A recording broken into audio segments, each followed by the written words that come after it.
دستے بکشا جانب زنبیل ماں میرے سر کو دست بکشا جانب زنبیل ماں میرے سر کو تیرا سودا چاہیے. حضرت والا نور اللہ مرقدہ کا مقطع ہے. اختر خستہ دور افتادہ کو ان کی رحمت کا بلاوا چاہیے. ان کی رحمت کا بلاوا چاہیے. مجھ کو جینے کا سہارا چاہیے. غم تمہارا دل ہمارا چاہیے. بحر الفت کا کنارہ چاہیے. بحر الفت کا کنارہ چاہیے. سر ہمارا در تمہارا چاہیے.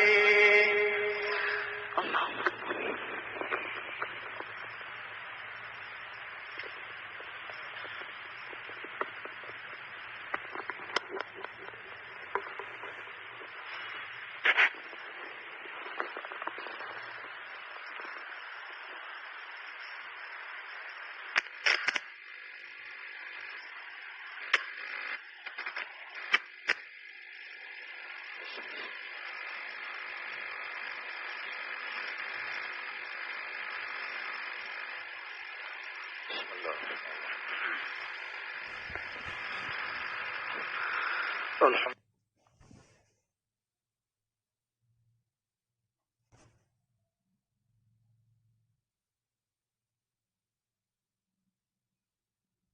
صادقين. صدق الله. يا رب صل وسلم دائما أبدا على حبيبك خير الخلق كلهم.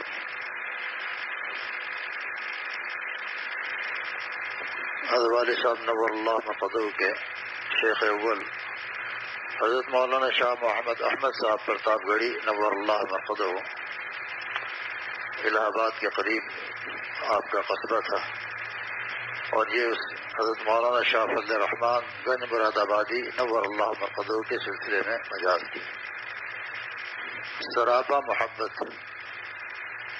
والد صاحب طلب فرماتے تھے محبت کو اگر زبان دی جاتی اور کچھ شکل دی جاتی تو حضرت کی کیفیت ہوئی تھی.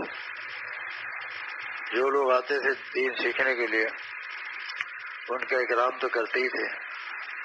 جب واپس جانے کے لیے وہ ارادہ کرتے اور حضرت سے آ کر عرض کرتے حضرت جانے کا ارادہ ہے، جانا چاہتا ہوں. فوراً فرماتے ظالم یہ تیرے منہ سے کیا نکل گیا، ظالم یہ تیرے منہ سے کیا نکل گیا، جانے کا نام سن کر میرا دل دہل گیا. عجیب شان تھی. برتنوں کو دیکھ کر روتے تھے. مہمان چلے گئے اس برتن میں کھانا کھاتے تھے. فرماتے تھے میں نسبت کے لیے رو رہا ہوں کہ آئے کس لیے تھے، اللہ کی نسبت سے، اللہ کی نسبت سے. کوئی غرض نہیں تھی، کوئی غایت نہیں، صرف اللہ کی رضا کے لیے. جو اللہ کی رضا کے لیے آئے گا انشاءاللہ ضرور بے ضرور اللہ تعالیٰ اس کو اپنی محبت نصیب فرمائیں گے اور اس کو جذب بھی فرمائیں گے. اللہ یجتبی الیہ من یشاء. اللہ رب العزت جس کو چاہتے ہیں جذب فرما لیتے ہیں، اور جس کو اللہ جذب فرمائے گا اس کو دنیا کی کوئی گمراہ کن ایجنسی گمراہ نہیں کر سکتی. اس لیے کہ اللہ سے بڑھ کر کوئی طاقتور چیز نہیں، اللہ سے بڑھ کر کوئی طاقتور چیز نہیں.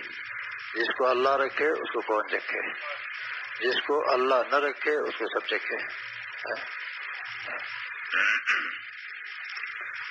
حضرت شاہ غنی پور پوری نور اللہ مقدو بھی وہاں حاضر ہوئے اور زمین سے لے کر آسمان کی طرف دیکھ کر فرمایا کہ زمین سے آسمان تک نور محسوس ہو رہا ہے. عارف باللہ ڈاکٹر عبدالحی عارفی نور اللہ مقدو بھی ان کی خدمت میں جایا کرتے تھے. بڑے بڑے اکابر علامہ سے سلمان ندوی نور اللہ مقدو، حتیٰ کہ حضرت مولانا حبیب الرحمان اعظمی جن کے بارے میں علامہ یوسف بن نوری رحمۃ اللہ علیہ فرمایا کرتے تھے کہ میری نظر میں روئے زمین پر اس سے بڑا کوئی محدث نہیں ہے، وہ بھی وہاں جایا کرتے تھے. ان کے انتقال کے بعد ان کے صاحبزادے جاتے تھے حضرت سے فیض حاصل کرنے کے لیے. حالانکہ حضرت بالکل سادہ زندگی ان کے پاس نہ کوئی الماری تھی نہ کوئی ٹرنک تھا. ایک کرتا پہنا ہوا ہے, تھوڑی سردی لگی ہے گرم کرتا پہن لیا. ایک جیب میں پاپے بھرے ہوئے اور نیچے والی جیب میں بسکٹ بھرے ہوئے, ادھر کی جیب میں پیسے ویسے ادھر بھرے ہوئے, اسی میں لیٹے ہوئے آرام سے. فرمانے لگے ایک آیا شخص, اس نے کہا میں مالش بہت اچھی کرتا ہوں. ایسی عمدہ ظالم نے مالش کی کہ مجھے نیند آ گئی. جب میں بیدار ہوا تو دیکھا کہ جیب خالی ہے. پاپے والی جیب تو چھوڑ گیا, پیسے والی جیب جو ہے وہ صاف کر کے چلا گیا. عجیب سادہ زندگی. اللہ اکبر. جب میری حاضری ہوئی تو سخت حلیل تھے, بہت زیادہ.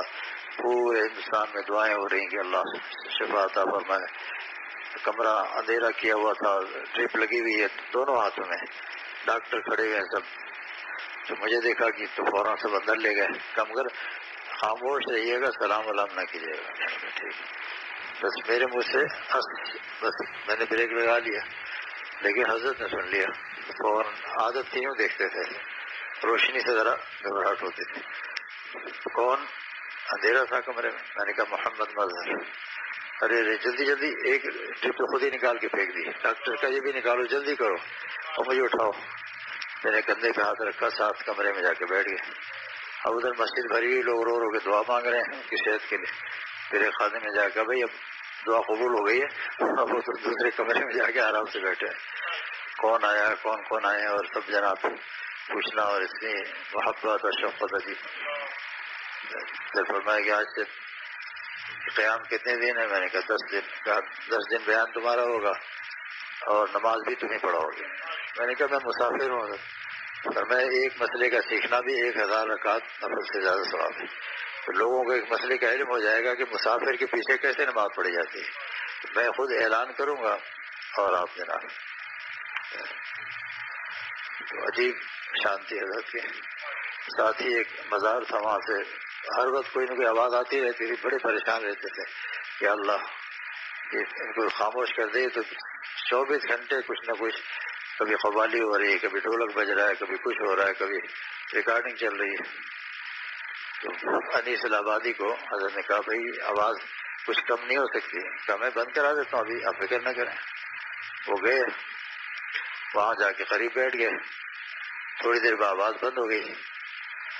واپس آ گئے. حضرت نے پوچھا بھائی اب سارا مجمع بیٹھا ہوا ہے, آپ گئے تھے, آپ نے ان سے کیا کہا تھا؟ کہنے میں نے کچھ نہیں کہا حضرت, کہنے کی ضرورت ہی نہیں پیش آئی. پھر کیا ہوا؟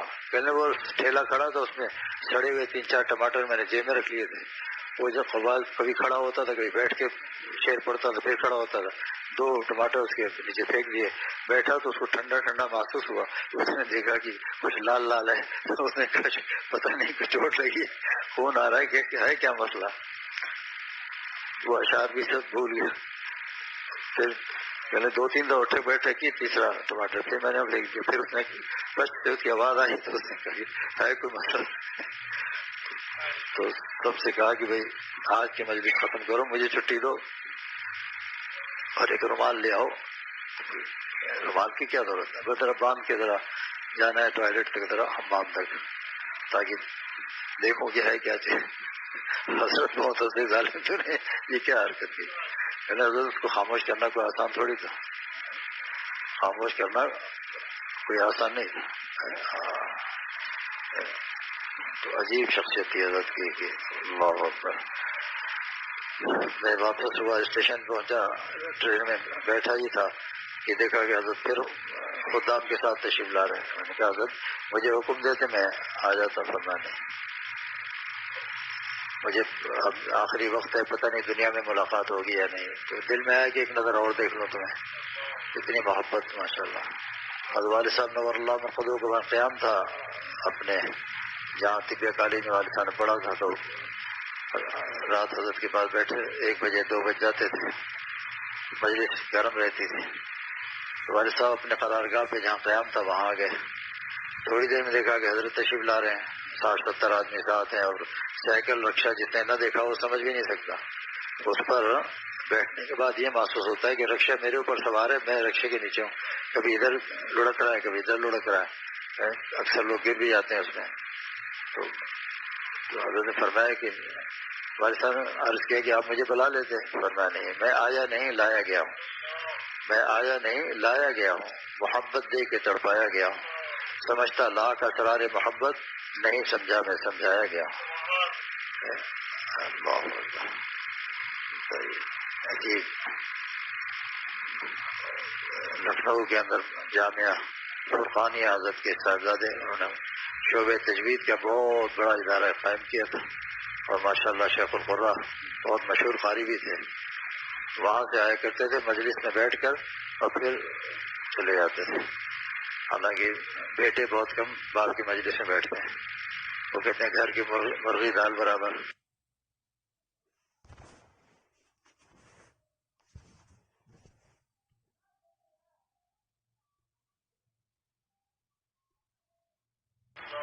لیکن ان کے دل پہ چوٹ لگی تو وہ وہاں سے آتے تھے اور حضرت کی مجلس میں شرکت کر کے پھر واپس چلے جاتے تھے۔ اللہ اللہ والوں کی مجالس میں شرکت جو ہے، اگر ان کا تصور بھی آ جائے اہل اللہ کا، وہ بھی فائدے سے خالی نہیں، وہ بھی فائدے سے خالی نہیں، کہ اللہ کی محبت کی مٹھاس اور چاشنی محسوس ہونے لگتی ہے۔ لوگ کہتے ہیں کہ صحبت میں جانے کا فائدہ کیا، نگاہ سے کیا، نگاہ مرد مومن سے بدل جاتی ہے تقدیریں، صحابہ کرام کی تقدیریں جو بدلی وہ سرکار دو عالم صلی اللہ علیہ وسلم کی نگاہ مبارک سے بدلی، کہ جس پر آپ صلی اللہ علیہ وسلم کی نگاہ مبارک پڑی، اور آپ صلی اللہ علیہ وسلم کی نگاہ جس پر اللہ رب العزت کی نگاہ پڑی، تو اس روئے زمین پر جب سے دنیا قائم ہوئی اور قیامت تک ایسی کوئی شخصیت نہیں جس پر اللہ رب العزت کی براہ راست نظر مبارک پڑے۔ لیکن آپ صلی اللہ علیہ وسلم جب معراج پہ تشریف لے گئے تو وہاں آپ کو شرف حاصل ہوا ہم کلامی کا، تو اس نگاہ میں کتنا پاور ہوگا۔ ابھی ہزاروں لاکھوں بلب جل رہے ہیں زیرو پاور کے، اب کوئی 10,000 پاور کا بلب جلا دے تو وہ نظر بھی نہیں آئیں گے، پھر 1 کروڑ پاور کا، پھر ارب خرب پاور کا، پوری دنیا روشن ہو جائے۔ تو آپ صلی اللہ علیہ وسلم کی جس پر نگاہ پڑی 1 سیکنڈ کے اندر فرش عرش پر پہنچ گیا۔ اللہ نے اپنی آغوش رحمت میں لے کر اپنی ولایت، اپنی دوستی کا سب سے اونچا تاج، رضی اللہ عنہ ورضوا عنہ، اب اللہ ان سے راضی ہو گیا، وہ اللہ سے راضی ہو گیا۔ اللہ کے پیارے حبیب صلی اللہ علیہ وسلم نے جب ارشاد فرمایا کہ اصحابی کالنجوم بأیہم اقتدیتم اہتدیتم، میرے صحابہ مثل ستاروں کے ہیں، جن کی بھی اقتدا کر لوگے نجات پا جاؤ گے۔ آپ صلی اللہ علیہ وسلم تو امی تھے، آپ نے کسی یونیورسٹی میں تعلیم نہیں حاصل کی، لیکن آپ دیکھیے بلاغت کے نجوم سے سورج سے تشبیہ نہیں دی، چاند سے تشبیہ نہیں دی، پتہ ہے 2.5 لاکھ میل پہ چل رہا ہے، وہ 9.5 کروڑ میل پہ تیر رہا ہے، ستاروں سے۔ اب جا کر 1442 سال بعد دنیا کے سائنسداں کہتے ہیں کہ جب سے دنیا قائم ہوئی ہے اربوں خربوں ستارے ابھی تک ایسے ہیں جن کی روشنی اس زمین تک نہیں پہنچی، جبکہ روشنی کی رفتار 1,86,000 میل فی سیکنڈ ہے، اور یہ دنیا کا گولا 24,000 میل کا ہے۔ اس سے بڑے بڑے منقش سیارے اس کے ارد گرد گھومتے رہتے ہیں۔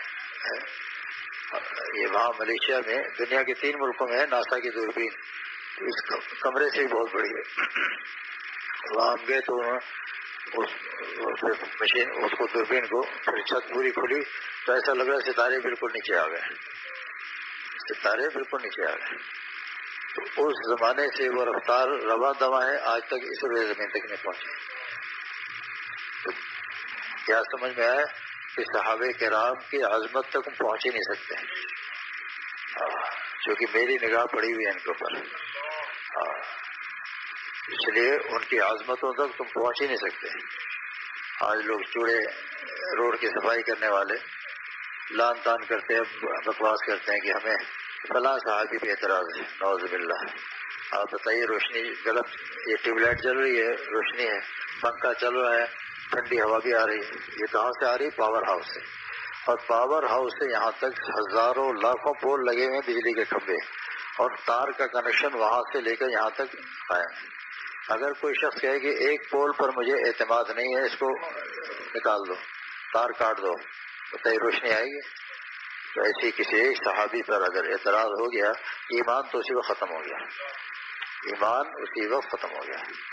اس وقت آپ صلی اللہ علیہ وسلم نے خطبے میں ارشاد فرما دیا تھا، اللہ اللہ فی اصحابی لا تتخذوهم من بعدی غرضا۔ اللہ اللہ کا کیا مطلب؟ اتق اللہ، اللہ سے ڈرو، اللہ سے ڈرو، میرے صحابہ کو کبھی ملامت کا نشانہ مت بنانا، میرے صحابہ کو کبھی ملامت کا نشانہ مت بنانا۔ وہ شہزادے آپ صلی اللہ علیہ وسلم کے لیے اللہ نے منتخب کر کے ان کو بھیجا، یہ سب منتخب لوگ تھے، چنے ہوئے لوگ تھے۔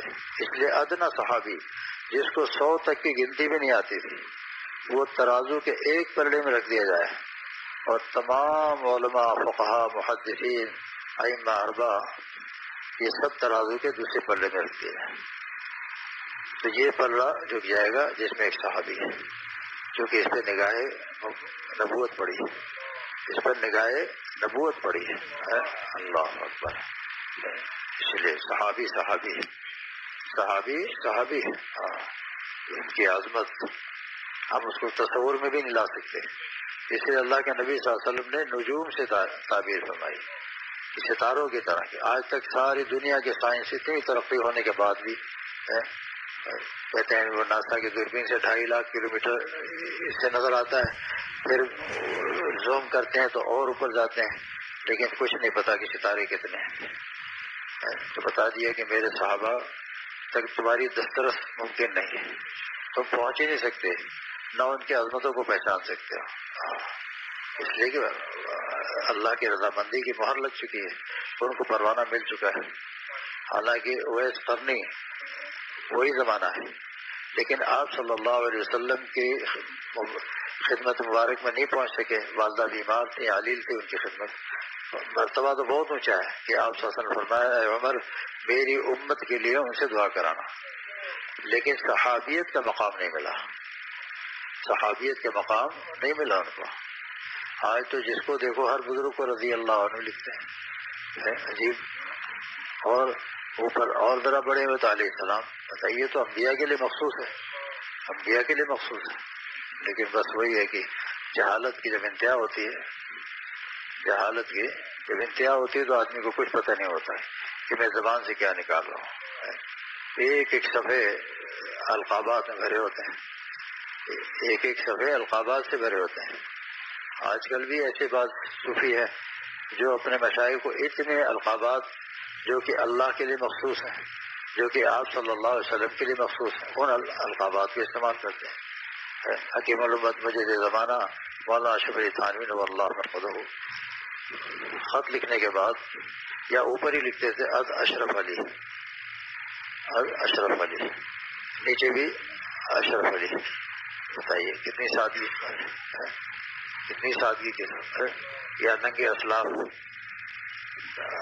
حضرت مدنی رحمۃ اللہ علیہ، شیخ الاسلام حضرت مولانا حسین احمد صاحب مدنی نور اللہ مرقدہ، ننگے اسلاف۔ بتائیے کتنی تواضع تھی۔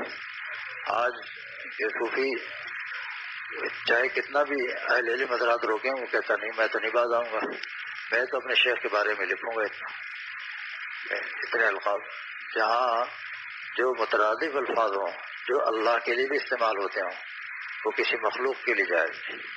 جو الفاظ سرکار دو عالم صلی اللہ علیہ وسلم کے لیے مخصوص ہیں، وہ کسی شیخ کے بارے میں بھی جائز نہیں۔ اللہ اللہ ہے، اللہ اللہ ہے، اور پھر آپ صلی اللہ علیہ وسلم اللہ کے پیارے نبی اور تمام نبیوں کے سردار ہیں۔ ساری دنیا کے جتنے بھی مشائخ قیامت تک آنے والے سب ترازو کے ایک پلڑے میں رکھا جائے، اور تابعی، صحابی، تابعی، تبع تابعی کو ترازو کے دوسرے پلڑے میں کسی ایک کو رکھ دیا جائے، اس مقام تک نہیں پہنچ سکتے، اس مقام تک نہیں پہنچ سکتے۔ آپ نے فرما دیا خیر القرون قرنی، سب سے بہترین زمانہ وہ ہے جو مجھ سے ملا ہوا ہے، ثم الذین یلونہم ثم الذین، اس کے بعد وہ جو زمانہ اس سے ملا ہوا ہے، یعنی صحابہ کرام کا، تابعین کا، تبع تابعین کا۔ لیکن آج ان چیزوں کی بالکل اہمیت تصوف میں اتنا غلو کرتے ہیں، کہتے ہیں شریعت الگ چیز ہے، طریقت الگ چیز ہے۔ بتائیے، حالانکہ طریقت وہی ہے ہم تسلیم کرتے ہیں جو قرآن و سنت کے تابع ہو، اس لیے کہ اصل بنیاد تو وہ ہے۔ اب یہ دیواریں ہیں، پلر ہے، اس کو کوئی کہے کہ اس کو ہٹا دو، عمارت رہے گی؟ درام سے گر جائے گی۔ پھر لوگ کہتے ہیں بھائی طریقت کیا چیز ہے؟ تصوف، یہ رنگ روغن جو ہے، لائٹیں لگی ہوئی ہیں، پنکھے چل رہے ہیں، خوشنما تیزیب ہو گیا کہ نہیں؟ یہ ہے تصوف۔ لیکن اگر کہتے ہیں سونے پر سہاگا، اچھا سونے ہی نہیں ہے تو سہاگا کہاں لگاؤ گے؟ عمارت ہے، بلڈنگ موجود ہے تو سب کچھ ہے۔ اس لیے آپ صلی اللہ علیہ وسلم نے ارشاد فرمایا کہ دو چیزیں میں چھوڑ کر جا رہا ہوں، اگر دانت سے مضبوطی کے ساتھ پکڑ لو گے تو کبھی گمراہ نہیں ہوگے، قرآن اور سنت، قرآن اور سنت۔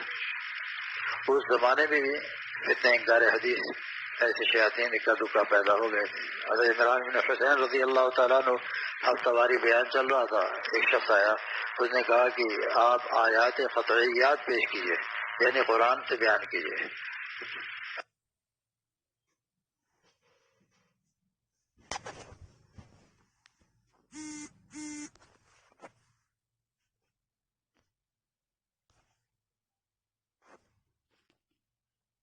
زیادہ ہے چونکہ شیاطین کی عمریں 6000 سال، 6000 7000 سال تک ہوتی ہیں، اور شیاطین کی قبریں کہاں ہوتی ہیں؟ فضاؤں میں اڑتی رہتی ہیں۔ اس لیے حدیث میں آتا ہے نا، مغرب کے بعد بچوں کو باہر نہ نکالو، وہ اڑتے ہوئے کوئی سایہ پڑ گیا تو بچے ڈرنے لگتے ہیں، رونے لگتے ہیں۔ ان کی علامہ انور شاہ کشمیری رحمہ اللہ نے بہت تحقیق کر کے اتنے حوالے لکھے ہیں کہ ان کی قبور جو ہے فضاؤں میں اڑتی رہتی ہیں، فضاؤں میں اڑتی رہتی ہیں۔ تو شیاطین کو پچھلے انبیاء کی سنتوں کا بھی علم ہے، لیکن علم تو ہے، عمل نہیں ہے، اس لیے شیطان کی شیطانی رہے۔ اور تکبر، بڑائی کی وجہ سے تکبر عزازیل را خار کر دو۔ کریمہ ببخشا برحالمہ، کریمہ کتاب ہے، پہلے پڑھائی جاتی تھی، اب تو ہم نے بھی کوئی 60 سال پہلے پڑھی تھی چھوٹی، اس کا پہلا شعر تھا، کریمہ ببخشا برحالمہ کہ ہستم اسیر کمند ہوا، کہ اے کریمہ، یعنی اے اللہ مجھ پر رحم فرما دیے، نفس و شیطان کے چکر میں بس پھنس چکا ہوں، میرے اوپر رحم کرم کا معاملہ فرما دیا۔ تو ابلیس تکبر کی وجہ سے جنت سے نکالا گیا، وہی تو اس کا نام تھا عزازیل، فرشتہ تھا، لیکن نافرمانی کی وجہ سے تکبر آیا۔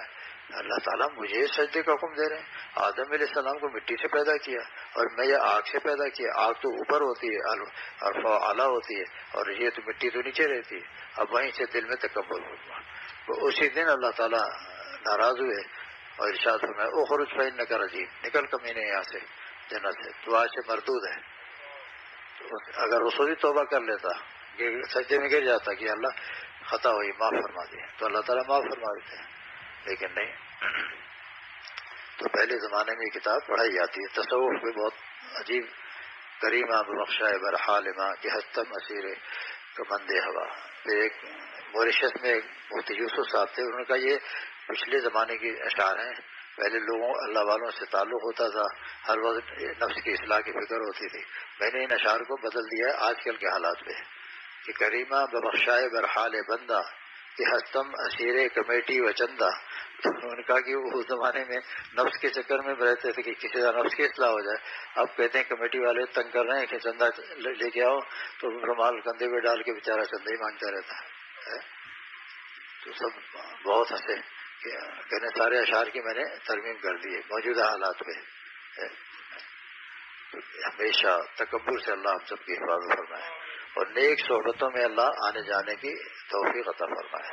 یہ مجالس ایسی ہوتی ہے کہ یہ اللہ تعالیٰ ان کو محروم نہیں فرمائیں گے، محروم نہیں فرمائیں گے، چونکہ نفس شیطان سے کشتی تو عمر بھر کی ہے، اس سے کشتی ہے عمر بھر کی، کبھی یہ دبا لے کبھی تو دبا لے، آخر میں دنیا سے رخصت ہوتے ہوئے تو ہی دبائے گا، یعنی وہ دیر ہو جائیں گے اور تم کلمہ پڑھتے ہوئے اللہ کے پاس پہنچ جاؤ گے نیک صحبت کی برکت سے۔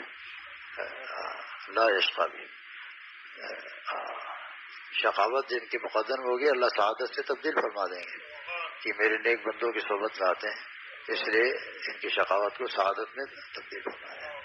تو یہ تھوڑی دیر جو مجلس ہوتی ہے اس کو غنیمت جاننا چاہیے، غنیمت جان لو مل بیٹھنے کو، غنیمت جان لو مل بیٹھنے کو، مبادا یہ وقت آئے کہ نہ آئے۔ ایک وقت آئے گا قرب قیامت میں کہ دین کی بات سنانے والا کوئی نہیں ہوگا، دین کی باتیں سنانے والا کوئی نہیں ہوگا، تو اللہ رب العزت ان مجالس کی قدر کرنے کی توفیق عطا فرمائے، خصوصی کرم کا رحم کا معاملہ فرما دے۔ اللہ تعالیٰ ہمارا وہ نشر الدین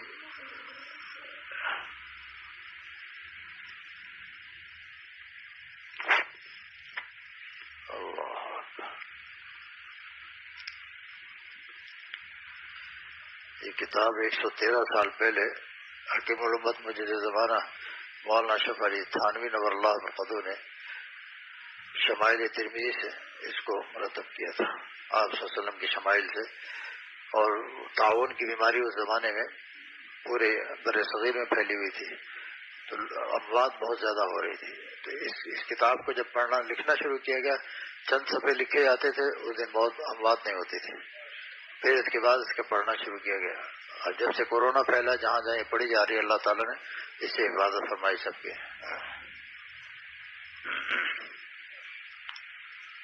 بسم اللہ۔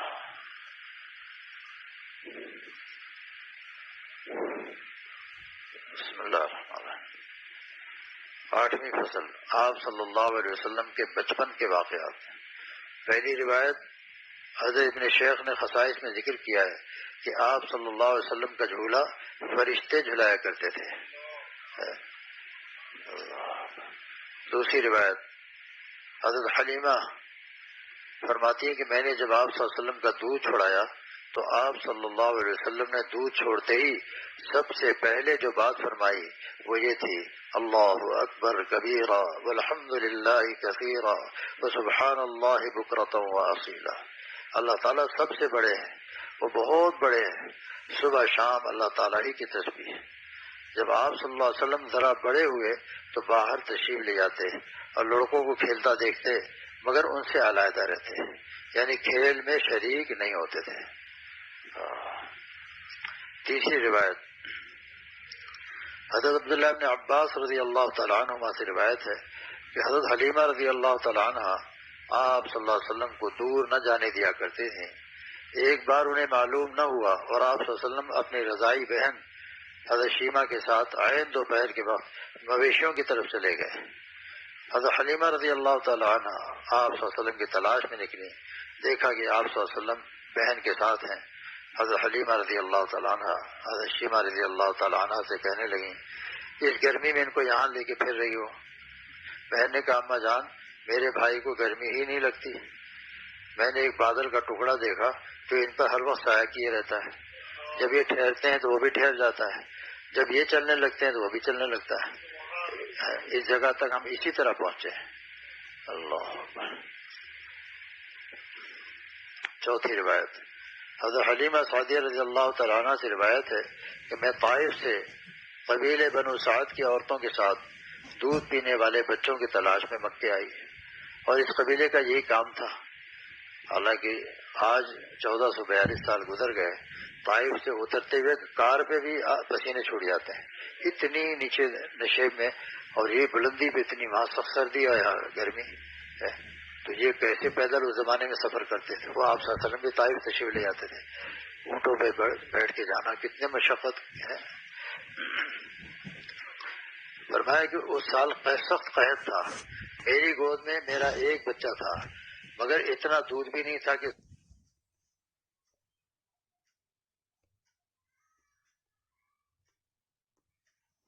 اکیلے کو میں کافی ہوتا ہے، اس اکیلے کے لیے کافی ہوتا ہے۔ رات بھر وہ بھوک کی وجہ سے روتا رہتا ہے، اس کے چلانے سے ہمیں نیند نہ آتی تھی، اسی طرح ہمارے اٹھنے کا دودھ بھی نہیں تھا۔ میں ایک دراز گوش گدھے پر سوار تھی جو انتہائی کمزوری کی وجہ سے قافلے کے ساتھ چل نہیں سکتا تھا، جس کی وجہ سے ہم سفر بھی اسے تنگ تھے۔ ہم مکے آئے تو رسول اللہ صلی اللہ علیہ وسلم کو جو عورت دیکھتی وہ سنتی کہ آپ صلی اللہ علیہ وسلم یتیم ہیں تو قبول نہیں کرتی تھی، کیونکہ زیادہ انعام و اکرام کی امید نہ ہوتی۔ حضرت حلیمہ رضی اللہ تعالیٰ عنہ کو دودھ کی کمی کی وجہ سے کوئی بچہ نہ ملا، تو کہتی میں نے اپنے شوہر سے کہا کہ اچھا معلوم نہیں ہوتا کہ میں خالی جاؤں، میں تو اس یتیم بچے ہی کو لے کر آتی ہوں۔ شوہر نے کہا بہتر، شاید اللہ تعالیٰ برکت عطا فرمائے۔ اور دیکھ میں آپ صلی اللہ علیہ وسلم کو لے آئی۔ میں جب اپنے قیام گاہ پر پہنچی، آپ صلی اللہ علیہ وسلم کو گود میں لے کر دودھ پلانے بیٹھی تو اس قدر دودھ آیا کہ آپ صلی اللہ علیہ وسلم اور آپ صلی اللہ علیہ وسلم کے رضائی بھائی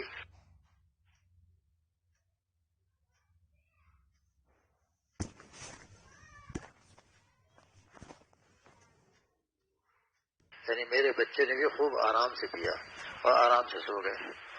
میرے شوہر نے جب اونٹنی کو جا کے دیکھا اس کے تھن دودھ سے بھرے ہوئے تھے، غرض انہوں نے دودھ نکالا اور ہم سب نے خوب سیر ہو کر پیا اور رات بڑے آرام سے گزری۔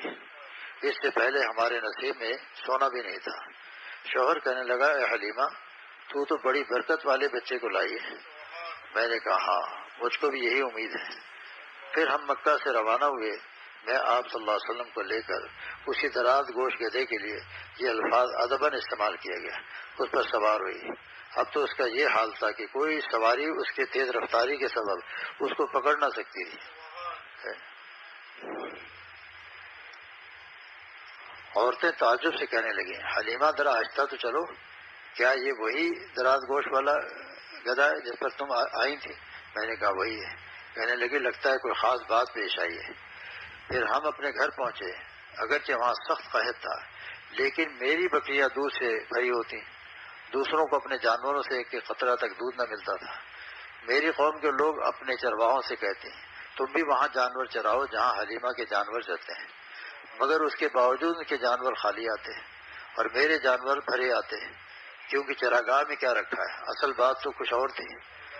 اور کہ ہم برابر خیر و برکت حاصل کرتے رہے یہاں تک کہ آپ صلی اللہ علیہ وسلم 2 سال کے پورے ہو گئے اور میں نے آپ صلی اللہ علیہ وسلم کا دودھ چھڑا دیا۔ آپ صلی اللہ علیہ وسلم 2 سال کی عمر میں خوب بڑے لگنے لگے۔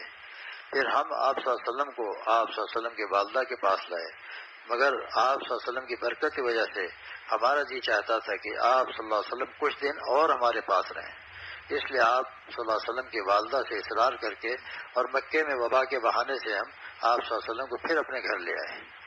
چند ہی مہینے کے بعد ایک بار آپ صلی اللہ علیہ وسلم نے اپنے رضائی بھائی کے ساتھ چراگاہ میں پھر رہے تھے کہ یہ بھائی دوڑتا ہوا آیا اور مجھ سے اور اپنے ابو سے کہنے لگا، میرے قریشی بھائی کو 2 سفید کپڑے والے آدمیوں نے پکڑ کر لٹا دیا، ان کا پیٹ چاک کر دیا، میں اسی حالت میں چھوڑ کر آ جاؤں۔ ہم دونوں گھبرائے ہوئے وہاں پہنچے، دیکھا تو آپ صلی اللہ علیہ وسلم کھڑے ہیں۔ آپ صلی اللہ علیہ وسلم کے چہرے کا رنگ خوف سے اڑا ہوا ہے۔ میں نے پوچھا، بیٹا کیا ہوا؟ آپ نے ارشاد فرمایا، 2 شخص سفید کپڑے پہنے ہوئے آئے، انہوں نے مجھے لٹایا، پھر میرا پیٹ چاک کر کے اس میں سے کچھ ڈھونڈ کر نکالا، معلوم نہیں کیا نکالا، اور آپ صلی اللہ علیہ وسلم کو واپس اپنے گھر لے آئے۔ میرے شوہر نے مجھ سے کہا، حلیمہ اس لڑکے کو آسیب ہوا ہے، اس سے پہلے کہ ہم یہ اثر آگے بڑھے ان کو ان کے گھر پہنچا دیتے ہیں۔ چنانچہ میں آپ صلی اللہ علیہ وسلم کو ان کی والدہ کے پاس لے آئی۔ وہ مجھے دیکھ کر کہنے لگی، تم اس کو اور رکھنا چاہتی تھی، پھر کیوں لے آئی؟ میں نے کہا، آپ اب خدا کے فضل سے ہوشیار ہو گئے ہیں، میں اپنی خدمت ادا کر چکی، خدا جانے کیا اتفاق ہو جائے، اس لیے آئی ہوں۔ حضرت آمنہ رضی اللہ تعالیٰ عنہ نے فرمایا، یہ بات نہیں، سچ بتاؤ کیا بات کیا ہے؟ میں نے سارا قصہ بیان کیا۔ تب حضرت آمنہ رضی اللہ تعالیٰ عنہ کہنے لگے، تمہیں ان پر شیطان کے اثر کا اندیشہ ہے؟ میں نے کہا ہاں۔ کہنے لگی، ہرگز نہیں، واللہ ان پر شیطان کا کچھ اثر نہیں ہو سکتا، میرے بیٹے کے خاص شان ہے۔ پھر انہوں نے حمل سے ولادت کے چند حالات بیان کیے جو 5ویں فصل میں مذکور ہیں۔ پھر فرمایا، چلو ان کو یہیں چھوڑ دو میرے پاس۔ وہ واپس چلی گئی۔ فائدہ، حضرت حلیمہ کے اس لڑکے کا نام حضرت عبداللہ ہے۔ یہ حضرت انیسہ اور حضرت جزامہ جو حضرت شیمہ کے نام سے مشہور ہے، ان کے بھائی ہیں۔ یہ حارث بن عبد العزیٰ یعنی حضرت حلیمہ کے شوہر کی اولاد ہیں۔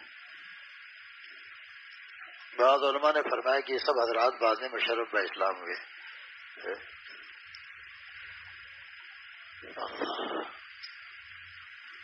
آپ صلی اللہ علیہ وسلم نے ارشاد فرمایا کہ ان 2 سفید پوش شخصوں میں سے ایک نے دوسرے سے کہا کہ ان کو ان کی امت کے 10 آدمیوں کے ساتھ وزن کرو۔ چنانچہ وزن کیا تو میں بھاری نکلا، پھر اسی طرح 100 کے ساتھ وزن کیا، پھر 1000 کے ساتھ وزن کیا، پھر بھی میں اکیلا بھاری نکلا۔ پھر اس نے کہا کہ بس کرو، واللہ اگر ان کو تمام امت کے ساتھ بھی وزن کرو گے تو یہی وزن ہی نکلیں گے۔ اللہ۔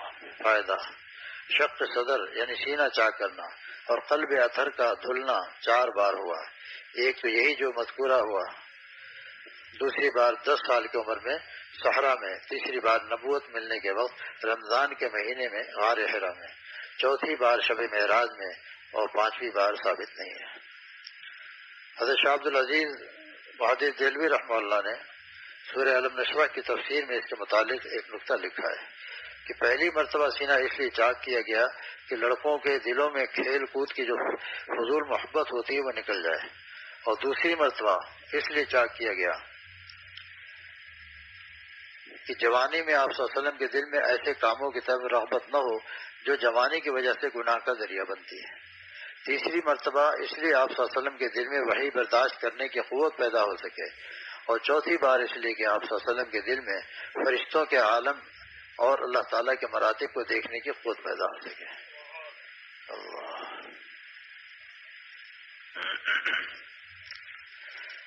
چھٹی روایت، آپ صلی اللہ علیہ وسلم ہمیشہ دائیں پستان کا دودھ پیا کرتے تھے۔ آپ صلی اللہ علیہ وسلم کی طبیعت میں بچپن ہی سے ایسا عادت تھا کہ بایاں پستان اپنے رضاعی بھائی یعنی حضرت حلیمہ کے بیٹے کے لیے چھوڑ دیتے تھے۔ اللہ اکبر۔ آپ صلی اللہ علیہ وسلم کی طبیعت میں اتنا انصاف تھا، لڑکپن میں آپ صلی اللہ علیہ وسلم نے پیشاب پخانہ کبھی اپنے کپڑوں میں نہیں کیا، بلکہ پیشاب پخانے کے وقت مقرر تھا۔ اس وقت جن لوگوں کے پاس آپ صلی اللہ علیہ وسلم ہوتے وہ آپ صلی اللہ علیہ وسلم کو اٹھا کر لے آتے، پیشاب کرا کر لے آتے۔ کبھی آپ صلی اللہ علیہ وسلم کا ستر برانا نہ ہوتا، اور اگر کبھی کپڑا اتفاقاً اڑ جاتا تو فرشتے فوراً ستر چھپا دیتے تھے۔ اللہ۔ ایک بار حضور اکرم صلی اللہ علیہ وسلم نے خود اپنے بچپن کا واقعہ بیان فرمایا کہ میں ایک بار بچوں کے ساتھ پتھر اٹھا کر لا رہا تھا تو سب اپنی لنگی اتار کر گردن پہ رکھتے، اس پر پتھر رکھ کر لاتے تھے۔ میں نے ایسا کرنا چاہا کیونکہ اتنے بچپن میں انسان مکلف بھی نہیں ہوتا، طبی طور پہ عرف میں بھی اتنے چھوٹے بچے کا ایسا کرنا حیا کے خلاف نہیں سمجھا جاتا کہ اچانک غیب سے زوردار ایک دھکا لگا اور یہ آواز آئی، اپنی لنگی باندھو۔ میں نے فوراً لنگی باندھی، گردن پر رکھ کر پتھر لانا شروع کیا۔ اللہ اکبر، سبحان اللہ۔ اللہ تعالیٰ ہم سب کو اپنے پیارے حبیب صلی اللہ علیہ وسلم کی محبت ایسی نصیب فرما دے، اس کو محبت کو غالب فرما دے، اور ہم سب کے ساتھ کرم کا رحم کا معاملہ فرما دے، اور آپ صلی اللہ علیہ وسلم کے نقش قدم پر چلنے کی توفیق عطا فرما دے، ایک ایک سنت پر عمل کرنے کی توفیق عطا فرمائے، ایک ایک سنت پر مر مٹنے کی توفیق عطا فرمائے۔ وآخر دعوانا الحمد للہ رب العالمین۔ اللهم صل على سيدنا مولانا محمد وعلى آله وصحبه أجمعين. اللهم أرنا الحق حقا وارزقنا اتباعه وأرنا الباطل باطلا وارزقنا اجتنابه. اللهم إنا نسألك الهدى والتقى والعفاف والغنى. اللهم ألهمنا رشدنا وأعذنا من شرور أنفسنا.